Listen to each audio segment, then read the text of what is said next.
Shalom, selamat pagi Bapak Ibu Saudara sekalian. Kata hari ini dengan judul Pengharapan Sauh bagi Jiwa. Mari kita baca dari Ibrani 6 ayat 19 sampai 20. Pengharapan itu adalah sauh yang kuat dan aman bagi jiwa kita yang telah dilabuhkan sampai ke belakang tabir, di mana Yesus telah masuk sebagai perintis bagi kita ketika ia menurut peraturan Melkisedek menjadi imam besar sampai selama-lamanya. Bersyukur kalau di awal tahun baru ini kita bersama-sama dapat mendengarkan firman Tuhan tentang pengharapan. Di manakah pengharapan kita? Pengharapan kita hanya ada di dalam Tuhan Yesus Kristus yang telah dilabuhkan sampai ke belakang tabir, di mana Yesus telah masuk sebagai perintis bagi setiap kita. Puji Tuhan.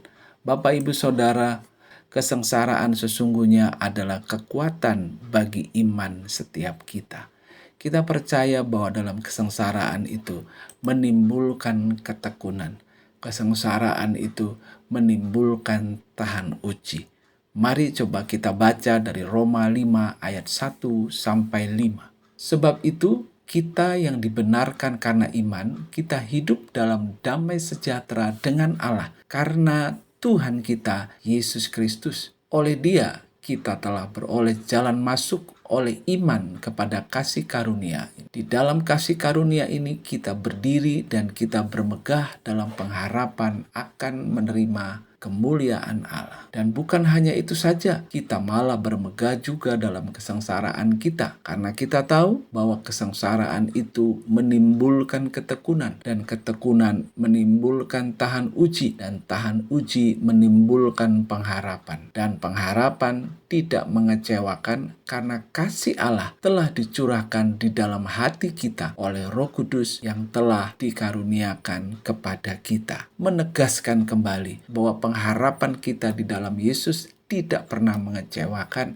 Karena apa? Karena kasih Allah telah dicurahkan di dalam hati kita oleh Roh Kudus yang telah dikaruniakan kepada kita. Contoh dari pengharapan yang teguh yaitu di dalam Yohanes 5 ayat 1 sampai 9. Kita tahu ada sebuah perikop di mana orang lumpuh disembuhkan. Dia sakit selama 38 tahun. Dia berada di kolam Bethesda selama 38 tahun. Dia mengharapkan mujizat terjadi dalam kehidupannya. Tetapi mujizat itu tidak pernah terjadi. Satu hal yang saya apresiasi dari orang lumpuh ini bahwa pengharapannya tidak pernah luntur. Itu sebabnya saya mau katakan bahwa pengharapan itu adalah waktu yang menyempurnakan. Kita melihat bahwa kehadiran Yesus memberikan pengharapan. Pengharapan di luar Yesus adalah pengharapan yang sia-sia.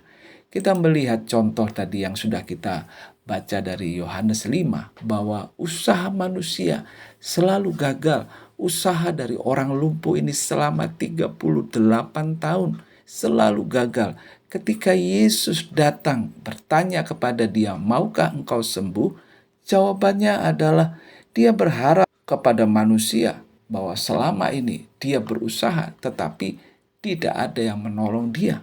Ketika aku mulai masuk ke dalam kolam, selalu keduluan dengan orang lain. Jadi usaha manusia, apapun itu bentuknya, di luar Tuhan, usaha manusia, pengharapan manusia, semuanya sia-sia. Ketika Yesus hadir, kasih karunia Yesus memberikan pengharapan. Kasih karunia Yesus menghidupkan pengharapan kembali dari orang yang lumpuh ini. Selama 38 tahun dia ada di kolam Bethesda. Bethesda artinya rumah anugerah, rumah kemurahan. Tetapi dia sudah dekat dengan mujizat itu. Tetapi karena dia menggunakan kekuatannya, dia menggunakan akal pikirannya, dia mengharapkan pertolongan orang lain, maka dia tidak pernah menemukan, tidak pernah mendapatkan mujizat, tidak pernah mendapatkan kesembuhan. Bapak Ibu Saudara, saya tidak tahu apa yang terjadi dalam kehidupan Bapak Ibu Saudara sekarang. Mungkinkah engkau sudah bertahun-tahun sakit?